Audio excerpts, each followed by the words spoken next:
Saudi আরবে চাকরি হারাচ্ছে শত শত কর্মরত প্রবাসী। নিতাকাত এই শব্দের অর্থ হচ্ছে সৌদিকরণ। এই আইন অনুসারে যেসব সৌদি প্রতিষ্ঠানে বিদেশি নাগরিকদের নিয়োগ দেওয়া হয় সেই সব প্রতিষ্ঠানে একটি নির্দিষ্ট অনুপাতে সৌদি নাগরিকদেরও কাজের সুযোগ থাকতে হবে।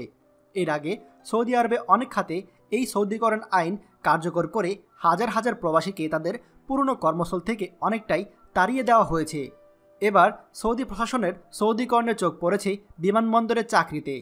সৌদি আরবের জেদ্দা শহরে বাদশাহ আব্দুল আজিজ আন্তর্জাতিক বিমানবন্দরে চাকরি হারাবে কর্মরত প্রবাসীরা। জেদ্দা এয়ারপোর্টের মহাব্যবস্থাপক প্রকৌশলী আবদুল্লাহ আল রামি সব এয়ারলাইন্স প্রতিষ্ঠানকে এই নির্দেশ দেন। সেখানে বলা হয়েছে বিমানবন্দরটিতে প্রবাসীদেরকে সরিয়ে 1500 সৌদি নাগরিককে নিয়োগ দেওয়া হবে।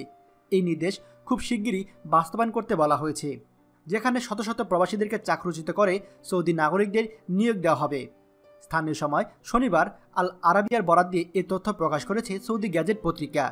সৌদি আরবের তরুণদের জন্য কর্মসংস্থান সৃষ্টি এবং দেশটির কর্মক্ষেত্র সৌদিকরণের জন্য বিমানবন্দর কর্তৃপক্ষ এ সিদ্ধান্ত নিয়েছে বলে জানিয়েছে জেদ্দা বিমানবন্দরের মুখপাত্র তুর্কি আল তৈয়ব। সরকারি এই নির্দেশনাটি সঠিকভাবে পালন করা হচ্ছে কিনা তা দেখতে বিমানবন্দরে একটি দল নিয়মিত পরিদর্শন করবে বলে জানা গিয়েছে। এদিকে পুরনো প্রবাসী কর্মীদের চাকরি হারানোর পর তাদের অন্য কোনো কর্মসংস্থান করা হবে কিনা বা তাদেরকে দেশে পাঠিয়ে দেওয়া হবে কিনা এ বিষয়ে সৌদি আরবের শ্রম মন্ত্রণালয় থেকে কোনো তথ্য জানা যায়নি। এ বিষয়ে আপনাদের কার কী মন্তব্য অবশ্যই এই ভিডিওর নিচে কমেন্ট করে জানাতে ভুলবেন না। ভিডিওটি গুরুত্বপূর্ণ, তাই দয়া করে সবার সঙ্গে শেয়ার করবেন।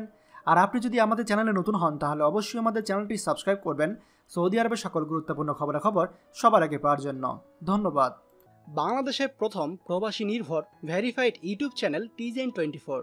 তাই দেরি কিসের, এখনই আমাদেরকে সাবস্ক্রাইব করুন। সাবস্ক্রাইব করতে সাবস্ক্রাইব আইকনে ক্লিক করুন এবং বেল আইকনটি চাপুন, যাতে আমাদের কোনো নতুন ভিডিও আপনি মিস না করুন।